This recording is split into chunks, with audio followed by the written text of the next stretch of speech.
Lola, if this is a tweak, goodness knows what you would call radical surgery. The reality is, watching your party at the moment, your government, whether it's farmers, whether it's winter fuel allowance, whether it's this, we've just come through Christmas. It's like watching that scene with Bambi when the deer goes on the ice. You are skewing around all over there. Keir Starmer looked the British people in the eye and said digital ID cards would be mandatory. It was a lie. They've panicked and now it's a total shambles.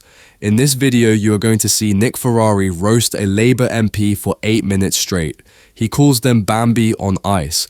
And when you see the polling numbers at the end of this clip, you'll see exactly why. If you want to see more videos like this, hit the like and subscribe button and don't forget to ring the notification bell so you don't miss a thing. Now, let's watch this together. Matt. Now, let's remind ourselves about that digital ID and what Keir Starmer said about it back in September. I am announcing this government will make a new free-of-charge digital ID mandatory for the right to work by the end of this Parliament. Let me spell that out. You will not be able to work in the United Kingdom if you do not have digital ID. It's as simple as that. Lola, it's not as simple as that, it turns out. So I am actually firmly in the camp of in support of digital ID, because I think my generation and the generation coming up are very much online, and we're committed as a government to restoring faith in public services, and to make them work we've got to drag our public services kicking and screaming into the digital age. For me, coming into government, I was quite surprised at how fractured the systems are that they use, and I think having a unifying system and a digital ID system is going to be a good thing. What we've seen today is a tweak to a policy in order to make it effective, and I think, for me, I'm happy that they're going to change it if it means that we can do it quickly and get the impact that we need for people, because ordinary people are really, really impatient for change.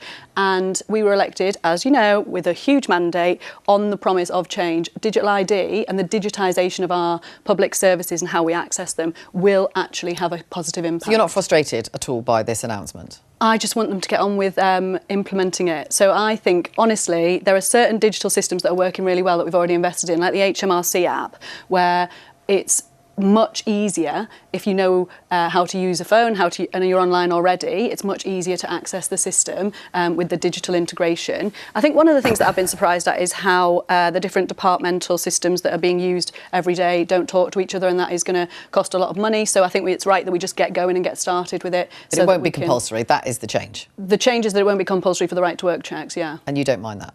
So I think we've got to do what it takes to get the policy right. And I think as well, we're trying to change a state that has been grossly underfunded and damaged by 14 years of underinvestment and serious global headwinds. What people want is a system that works for them, and streamlining it and digitising a lot of people's records and things like that, and getting people to be able to access things online with the NHS app, which is really popular.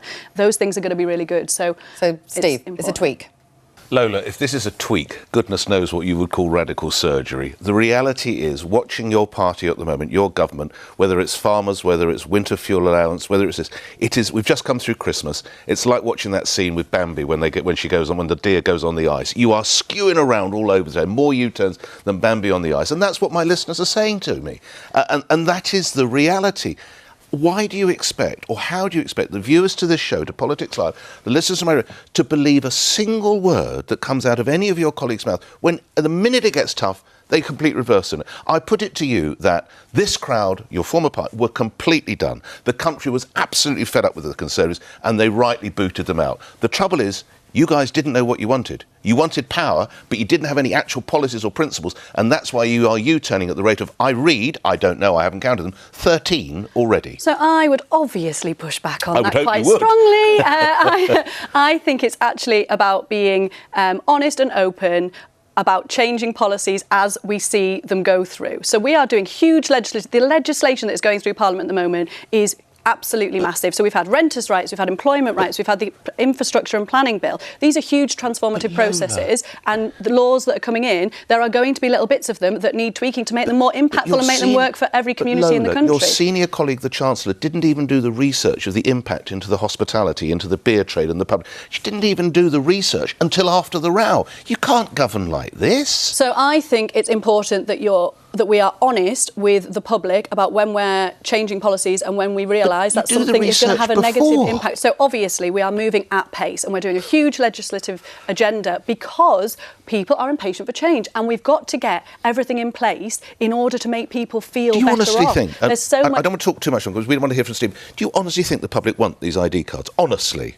So the ID cards... The digital ID cards that you've when you used say ID cards, it's very, very loaded, and that is a trigger for people. It's a simple question. Do you think your viewers want this? Do I think the public want a digitised access to public services? Yeah, I do. I think people do want to have more online for them to access easily. Things like Child Support Agency, things like accessing HMRC properly, all of these documents. I'm with Steve. They've got enough of us already. I would like to have more money in my own pocket and to access the services that I wish to access as I choose to do. People are using digital ID, aren't they, for lots of things? Well, they are indeed, yes. I mean, you can log into multiple services online using multiple private sector IDs, which is probably quite a good thing because you can choose in a competitive marketplace, which is contestable as well, for whose ID you'd like to carry, which of those companies you'd like to trust. That point is absolutely right.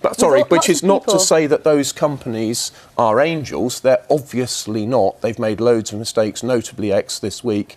And previously. Yes, but the point is you get a choice as a member of the public, whereas with the government, even if it's not mandatory, I mean, I'm a company director of several companies, so I've had to go through an ID process on Companies House. I really haven't had any choice. I'd much rather not have had to do it, but I've got to do business with Companies House. But in order to clamp down on fraud and to make the system more streamlined, because people are waiting, and that's why we've got I'm afraid is the essence. You talked about growing the economy, right? And you talked about how the state is costing too much. The only way we get out of that problem is by growing the economy, right? So growth is essential. Well, this will help with growth because people will not be waiting as long to get the services that they need because loads of it can be streamlined. Throughout my whole time in politics since 2010 and now and going forwards, there is a consistent failure to face up to where the money goes.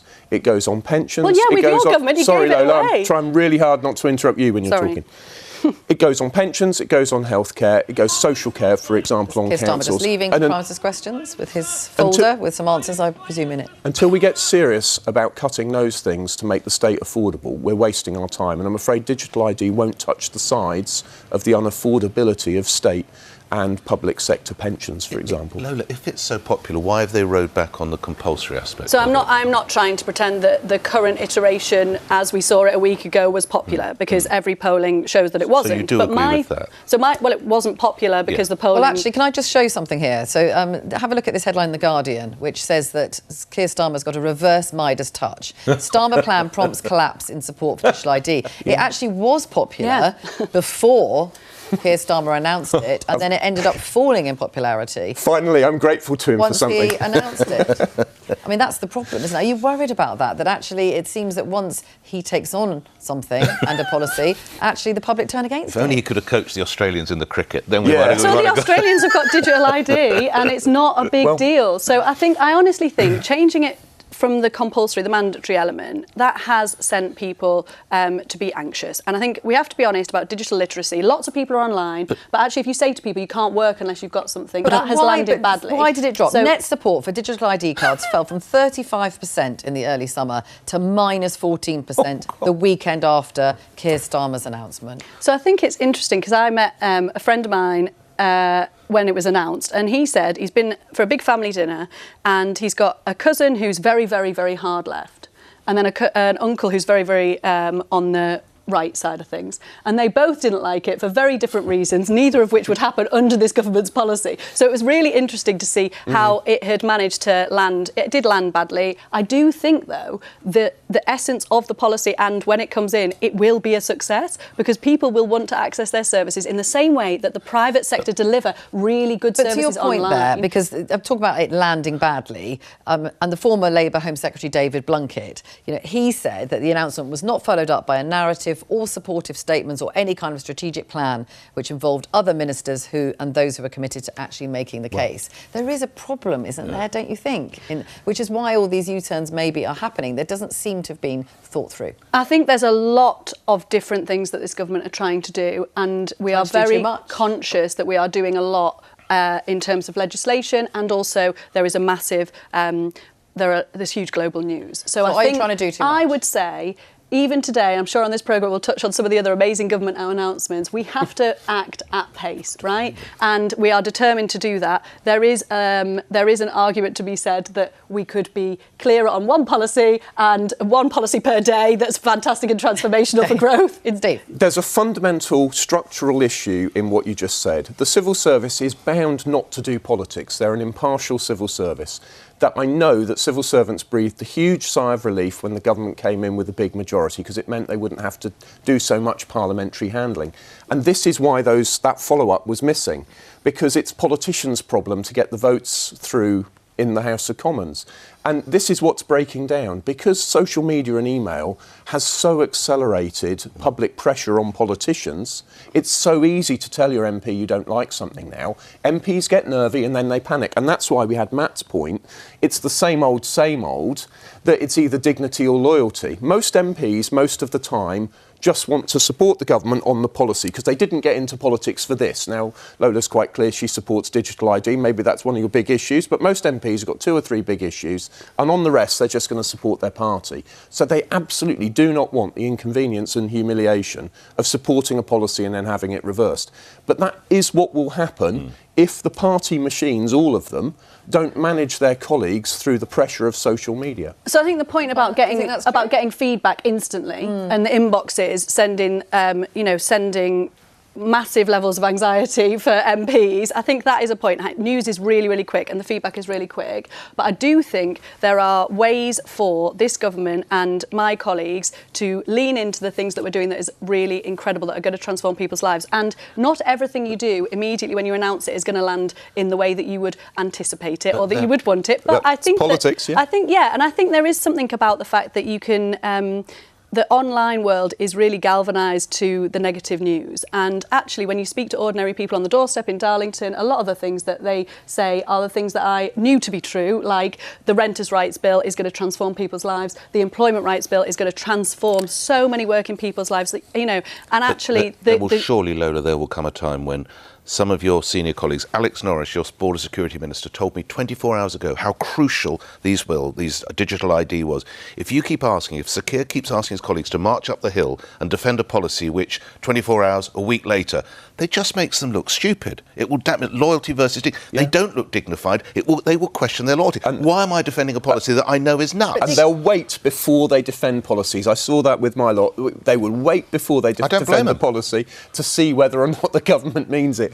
And then everybody will see that MPs aren't defending policies and the authority will continue to collapse. OK, we are going to talk about something else, and I want to take you... The reverse Midas Touch. That is what The Guardian called it. Everything Keir Starmer touches turns to a disaster. Nick Ferrari was right. They are like Bambi on ice. They have no footing, no principles, and no plan. They marched their MPs up the hill to defend ID cards and then marched them right back down again when the polls dropped. It makes them look weak and it makes them look stupid. Question for you, is this the most incompetent start to a government we have ever seen? Let me know in the comments. The reverse Midas Touch. That is what The Guardian called it. Everything Keir Starmer touches turns to a disaster. Nick Ferrari was right. They are like Bambi on ice. They have no footing, no principles, and no plan. They marched their MPs up the hill to defend ID cards and then marched them right back down again when the polls dropped. It makes them look weak and it makes them look stupid. Question for you, is this the most incompetent start to a government we have ever seen? Let me know in the comments. If you want to see more videos like this, hit the like and subscribe button and don't forget to ring the notification bell so you don't miss a thing.